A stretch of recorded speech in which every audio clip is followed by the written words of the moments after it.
Hi students, CUET എക്സാമിനെ കുറിച്ച് മക്കൾക്കൊക്കെ അറിയാലോ. അപ്പോൾ ഒരുപാട് പേര് ക്യുവറ്റ് എക്സാം എഴുതാൻ ആഗ്രഹിക്കുന്നവരുണ്ട്.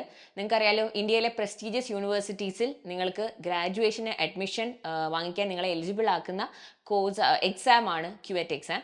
അപ്പം കമ്പ്യൂട്ടർ ബേസ്ഡ് ടെസ്റ്റ് ആയിട്ടാണ് ഈ എക്സാം നടത്തുന്നത്. എക്സാമിന്റെ പാറ്റേൺ കാര്യങ്ങളൊക്കെ നമ്മൾ മുമ്പ് വീഡിയോസ് ആയിട്ട് വന്ന് നിങ്ങൾക്ക് എല്ലാം പറഞ്ഞു തന്നിട്ടുണ്ട്. അപ്പോൾ ഇപ്പോൾ ഞാൻ വന്നത്, നിങ്ങൾ ഈ എക്സാം എഴുതുമ്പോൾ നമുക്കറിയാലോ, ക്യുവറ്റ് എക്സാം നടത്തുന്ന ദിവസം 2-3 ഷിഫ്റ്റ് ആയിട്ടായിരിക്കും എക്സാം നടത്തുക. 3 പേപ്പേഴ്സ് ആണ് നിങ്ങൾ ഇതിൽ എഴുതുന്നത്, 3 സെക്ഷൻ ആയിട്ട്. സെക്ഷൻ 1 ലാംഗ്വേജ്, സെക്ഷൻ 2 നിങ്ങളുടെ domain subject and section 3 general test ആയിരിക്കും. അത് ഓപ്ഷണൽ ആണ്. അതേപോലെ ഡൊമൈൻ സബ്ജക്റ്റിൽ വരുമ്പോൾ ബയോളജിയാണ്, ബയോളജിയെ കുറിച്ച് പറയാനാണ് മാം വന്നിരിക്കുന്നത്. ഡൊമൈൻ സബ്ജക്റ്റ് ആയിട്ടുള്ള ബയോളജി നിങ്ങൾ എഴുതുന്നുണ്ടെങ്കിൽ അതിൽ നിങ്ങൾക്ക് 50 ക്വസ്റ്റ്യൻസ് ഉണ്ടാകും. അതിൽ 40 ക്വസ്റ്റ്യൻ നിങ്ങൾ ആൻസർ ചെയ്യണം.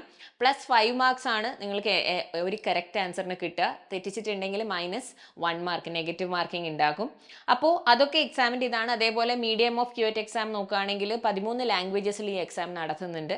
അപ്പോൾ ഡെഫിനറ്റ്ലി ഇന്ത്യയിലെ ഒരു ടോപ്പ് യൂണിവേഴ്സിറ്റീസിൽ കയറാൻ ആഗ്രഹിക്കുന്ന, ഇന്ത്യയിലെ ടോപ്പ് യൂണിവേഴ്സിറ്റീസിൽ നിങ്ങളുടെ ഗ്രാജുവേഷൻ ചെയ്യാൻ ആഗ്രഹിക്കുന്ന മക്കൾക്ക് നല്ലൊരു ഓപ്പർച്യൂണിറ്റിയാണിത്. അതും ഏറ്റവും കുറഞ്ഞ ഫീസിൽ അല്ലേ. അതേപോലെ ക്യുവറ്റ് UG മാത്രമല്ല, ക്യുവറ്റ് PG ഉണ്ട്. പിന്നെ റിസർച്ചിലേക്ക് പോകേണ്ടവർക്ക് ക്യുവറ്റ് PhD ഉണ്ട്. അങ്ങനെ ഒരുപാട് എക്സാംസ് ഉണ്ട്. അപ്പം നമുക്ക് അതിനെക്കുറിച്ചൊക്കെ പിന്നീട് ഡിസ്കസ് ചെയ്യാം. അപ്പോൾ ഇപ്പോൾ മാം പറയാൻ വന്നത്, ബയോളജിയിൽ നിങ്ങൾ പഠിക്കുമ്പോൾ നിങ്ങൾ കറക്റ്റ് സമയത്ത് പ്രിപ്പറേഷൻ തുടങ്ങേണ്ടത് ഭയങ്കരമായിട്ട് ഇമ്പോർട്ടൻ്റ് ആണ്. ഇപ്പം നീറ്റ്, JEE എക്സാമുകൾക്കൊക്കെ പഠിക്കുന്ന മക്കളുണ്ടാകും. അപ്പോൾ നിങ്ങൾക്കറിയാം, അതിന് നിങ്ങൾ പഠിക്കുന്നത് നിങ്ങൾ +1 +2 പഠിക്കുന്ന അതേ സിലബസ് തന്നെയാണ്. ക്യുവറ്റ് എക്സാമിന് വേറെ വ്യത്യാസങ്ങളൊന്നുമില്ല. നിങ്ങൾ +1 +2 എന്ത് പഠിക്കുന്നോ അത് തന്നെയാണ് ക്യുവറ്റ് എക്സാമിൻ്റെ സിലബസും. അതായത് നിങ്ങളുടെ +1 +2 സിലബസിൻ്റെ ബേസിസ്, കൂടുതലും +2 സിലബസ് ആണ് ബയോളജി വെയിറ്റേജ് കൊടുക്കുന്നത്, കൂടുതലും +2 സിലബസിനാണ്. അപ്പോൾ അത് ഫോക്കസ് ചെയ്ത് പഠിച്ചിട്ടുണ്ടെങ്കിൽ നിങ്ങൾക്ക് ഈസി ആയിട്ട് ഈ ഫസ്റ്റ് അറ്റംപ്റ്റ് തന്നെ ക്യുവറ്റ് എക്സാം നല്ല മാർക്കോട് കൂടി ക്ലിയർ ചെയ്യാൻ പറ്റും. അപ്പം നല്ലൊരു ഓപ്പർച്യൂണിറ്റിയാണ് അല്ലേ. നല്ല സ്കോളർഷിപ്സും ഒക്കെ ഒരുപാട് നമ്മുടെ യൂണിവേഴ്സിറ്റീസിൽ ഗവൺമെൻറ് തന്നെ പ്രൊവൈഡ് ചെയ്യുന്നുണ്ട്. അപ്പോൾ നമ്മൾ ഈ അവസരം മിസ്സാക്കരുതല്ലോ. അപ്പം നമുക്ക് നമ്മുടെ ബയോളജി സിലബസ് ഒന്ന് നോക്കിയാലോ. മിസ് പറഞ്ഞതുപോലെ തന്നെ നിങ്ങൾക്കറിയാലോ, 50 ക്വസ്റ്റ്യൻസ് ഉണ്ടാകും. അതിൽ 40 ക്വസ്റ്റ്യൻസ് ആണ് നമ്മൾ ആൻസർ ചെയ്യേണ്ടത്. അതുപോലെ ഇത് മൾട്ടിപ്പിൾ ചോയ്സ് ക്വസ്റ്റ്യൻ ആണ്, ക്വസ്റ്റ്യൻ പാറ്റേൺ എന്ന് പറയുന്നത്. പിന്നെ നെഗറ്റീവ് മാർക്കിങ്ങിൻ്റെ കാര്യമൊക്കെ മിസ് പറഞ്ഞു തന്നിട്ടുണ്ട്. അപ്പോൾ യൂണിറ്റ് 1 ബയോളജിയിൽ വരുന്നത് റീപ്രൊഡക്ഷൻ ആണ്. റീപ്രൊഡക്ഷനിൽ ഹ്യൂമൻ റീപ്രൊഡക്ഷൻ ഉണ്ട്, റീപ്രൊഡക്ഷൻ ഇൻ ഓർഗാനിസംസ് ഉണ്ട്, അതേപോലെ ഹ്യൂമൻ റീപ്രൊഡക്ഷൻ ഉണ്ട്, സെക്ഷൽ റീപ്രൊഡക്ഷൻ ഇൻ പ്ലാന്റ്സിൽ നിങ്ങൾ പഠിക്കുന്ന പ്ലാന്റ് റീപ്രൊഡക്ഷൻ ഉണ്ട്, പിന്നെ റീപ്രൊഡക്റ്റീവ് ഹെൽത്ത്. അപ്പോൾ നമ്മുടെ ക്ലാസ് 12ലെ ബോട്ടണിയിലും സുവോളജിയിലും നമ്മൾ പഠിക്കുന്ന റീപ്രൊഡക്ഷൻ്റെ ഭാഗങ്ങളെല്ലാം ഇവിടെ വരുന്നുണ്ട്, starting from reproduction in organism. പക്ഷേ നീറ്റ് ഫോക്കസ് ചെയ്യുന്നവർക്ക് അറിയാം, റീപ്രൊഡക്ഷൻ ഇൻ ഓർഗാനിസംസ് പോലെയുള്ള ചാപ്റ്റേഴ്സൊക്കെ സിലബസ് നിന്ന് റിമൂവ് ചെയ്തിട്ടുണ്ടായിരുന്നു. പക്ഷേ ഇപ്പോൾ നമുക്ക് അത് പഠിക്കാനുണ്ട്. അപ്പോൾ അത് മക്കളൊന്ന് ഓർക്കുക. അതുപോലെ ജെനറ്റിക്സ് ആൻഡ് എവല്യൂഷൻ ആണ് രണ്ടാമത്തെ യൂണിറ്റ് 2 വരുന്നത്. അതിൽ നമുക്ക് നമ്മുടെ എവല്യൂഷൻ്റെ ഭാഗമായിട്ടുള്ള principles of inheritance and variation ആ ചാപ്റ്റർ പഠിക്കാനുണ്ട്.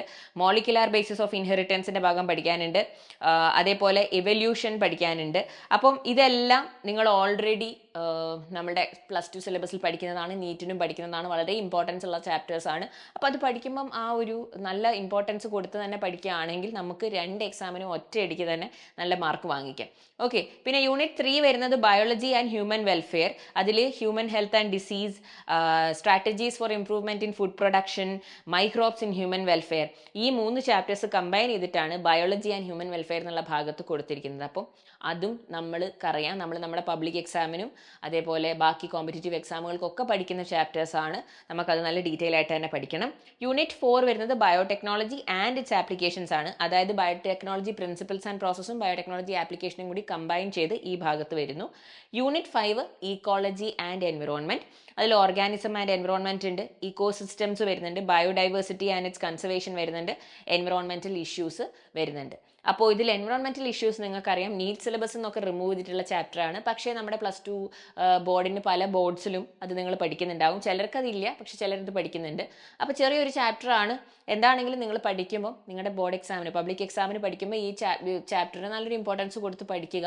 അപ്പോൾ നമ്മൾ ഫസ്റ്റ് ടൈം അറ്റംപ്റ്റിൽ തന്നെ നമുക്ക് +2 എക്സാമിന് നമ്മൾ എന്താണെങ്കിലും നന്നായിട്ട് എൻറ്റയർ സിലബസ് പഠിക്കും.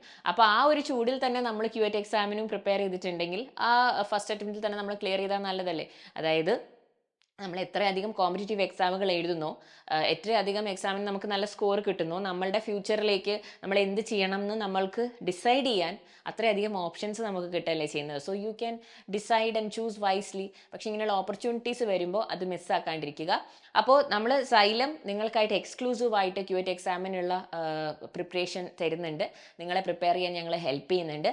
അപ്പോൾ നമ്മൾ ഈ കോഴ്സ് ക്യുവറ്റിൻ്റെ നിങ്ങൾക്കായിട്ടുള്ള സ്പെഷ്യൽ കോച്ചിങ് പ്രോഗ്രാം കണ്ടക്ട് ചെയ്യുന്നത് ഫിസിക്സ്, കെമിസ്ട്രി, ബയോളജി, മാത്സ് എന്നുള്ള സബ്ജക്റ്റുകളിലാണ്. ഇത് കൂടാതെ നമ്മൾക്ക് ലാംഗ്വേജിന് വേണ്ടി മാത്രമായിട്ടൊരു സ്പെഷ്യൽ സെഗ്മെൻ്റ് ഉണ്ട്. അതേപോലെ ലാംഗ്വേജിനും നിങ്ങളുടെ ജനറൽ ടെസ്റ്റിനും വേണ്ടിയിട്ടുള്ള പ്രിപ്പറേഷനായിട്ട് ഒരു സെഗ്മെൻ്റ് ഉണ്ടാകും. അപ്പോൾ ഇങ്ങനെ നമ്മളുടെ XPL, അതായത് നമ്മളുടെ ഫൈനൽ റിവിഷൻ സീരീസിലൊന്നാണ് XPL. അപ്പോൾ സൈലം പ്രീമിയർ ലീഗ് അല്ലേ. അപ്പോൾ XPL നമ്മൾ ക്യുവറ്റിനായിട്ട് സ്പെഷ്യൽ ട്രെയിനിങ് പ്രോഗ്രാമാണ് പ്ലാൻ ചെയ്യുന്നത് നിങ്ങൾക്കായിട്ട്. അപ്പോൾ അത് ഉടനെ തന്നെ നമ്മൾ ലോഞ്ച് ചെയ്യും. അതേപോലെ അതിൻ്റെ രജിസ്ട്രേഷൻ എങ്ങനെയാണ് കോഴ്സ് നടക്കുക, അതിൻ്റെ എന്താ പറയുക ടൈം ടേബിൾ എന്തായിരിക്കും, നിങ്ങൾക്കുള്ള സ്റ്റഡി പ്ലാൻ എന്താണ്, ഇങ്ങനെയുള്ള ഡീറ്റെയിൽസ് ഒക്കെ, അതിൻ്റെ എന്തൊക്കെ ഫെസിലിറ്റീസ് ആയിരിക്കും നിങ്ങൾക്ക് അതിൽ അവൈലബിൾ ആയിട്ടുള്ളത്, അതൊക്കെ ഞങ്ങൾ വഴിയെ അറിയിക്കും. കൂടുതൽ വിവരങ്ങളായിട്ട് നമ്മൾ അടുത്ത വീഡിയോസ് ആയിട്ട് വരുന്നതായിരിക്കും. നിങ്ങളെ ഇപ്പോൾ ഇതൊന്ന് അറിയിക്കാനാണ് ഞാൻ വന്നത്. അതായത് നമ്മൾ ഉടനെ തന്നെ ക്യുവറ്റ് എക്സാം എഴുതാൻ ആഗ്രഹിക്കുന്ന ആസ്പിറൻസിനായിട്ട് സ്പെഷ്യൽ ക്ലാസ്സസ്, അതായത് XPLലൂടെ നമ്മൾ സ്റ്റാർട്ട് ചെയ്യുന്നുണ്ട്. ക്യുവറ്റിൻ്റെ ഫുൾ സിലബസ് നമ്മൾ അതിലൂടെ റിവൈസ് ചെയ്യുകയും പ്ലസ് ഒരുപാട് ക്വസ്റ്റ്യൻസും മോക്ക് എക്സാമൊക്കെ നിങ്ങൾ എഴുതിപ്പിക്കുകയും ചെയ്യും. അപ്പോൾ അതായിരിക്കും ആ കോഴ്സിൻ്റെ ഫീച്ചേഴ്സ് എന്ന് പറയുന്നത്. കൂടുതൽ വിവരങ്ങളായിട്ട് നമ്മൾ അടുത്ത വീഡിയോസിലൂടെ വരുന്നതായിരിക്കും. അപ്പം I hope this information was helpful for all of you. And please stay tuned to this channel. And also നല്ലപോലെ സിലബസ് ഒക്കെ നോക്കി വെക്കുക. സിലബസ് ഞാൻ ഓൾറെഡി പറഞ്ഞു തന്നിട്ടുണ്ട്. എന്നാലും നിങ്ങളിപ്പോൾ പഠിക്കുന്ന സിലബസ് തന്നെയാണ്. ഇപ്പോൾ +2 പഠിക്കുന്ന കുട്ടികളാണെങ്കിൽ നിങ്ങൾക്ക് ഏറ്റവും ഈസി ആയിട്ട് ഈ എക്സാം ഫസ്റ്റ് അറ്റംപ്റ്റിൽ തന്നെ ക്ലിയർ ചെയ്യാം. ഈ അവസരം മിസ് ചെയ്യാണ്ടിരിക്കുക എല്ലാവരും. So all the very best.